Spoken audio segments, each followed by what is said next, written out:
কোন কোন সম্পদে জাকাত দিতে হবে এবং কত শতাংশ করে জাকাত দিতে হবে, খুবই গুরুত্বপূর্ণ এবং মৌলিক একটা প্রশ্ন। কয়েক ধরনের সম্পদের জাকাত দিতে হবে। নাম্বার 1, স্বর্ণ রূপা, নগদ টাকা এবং বাণিজ্যিক পণ্য, অর্থাৎ যে পণ্য কেনা হয়েছে বেচার উদ্দেশ্যে, এরকম পণ্য, যেমন দোকানের মালামাল, যে সমস্ত জিনিস আপনি কিনছেন, দোকানে হোক আর বা গোডাউনে হোক আর অন্য কিছু হোক, এমনকি ল্যান্ডের বিজনেস করেন আপনি, অনেক ল্যান্ড আপনি কিনে রেখেছেন, কেন? আপনার উদ্দেশ্য হলো এটা আপনি বিক্রি করবেন, অর্থাৎ এটা আপনার বাণিজ্যিক পণ্যের অন্তর্ভুক্ত। এরকম যদি হয় তাহলে সেক্ষেত্রে এই সকল পণ্যের জাকাত দিতে হয়।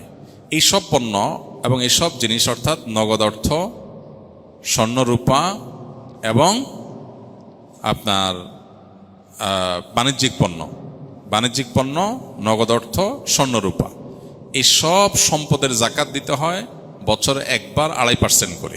অর্থাৎ 1 বছর যদি এটা আপনার কাছে থাকে তাহলে জাকাত দিতে হবে কত পার্সেন্ট? 2.5%, শতকরা 2.5%। 1 লাখ টাকা থাকলে 2,500 টাকা, 1 লাখ টাকা স্বর্ণ থাকলে, স্বর্ণরূপা মিলিয়ে থাকলে 2,500। শুধু স্বর্ণ যদি থাকে তাহলে 7.5 ভরির আগে জাকাত আসে না।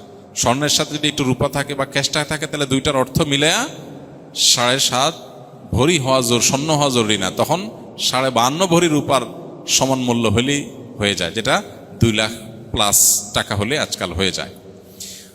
তো এই যে স্বর্ণ এবং রূপা এবং নগদ অর্থ এবং বাণিজ্যিক পণ্য, এগুলোর জাকাত একভাবে হয়।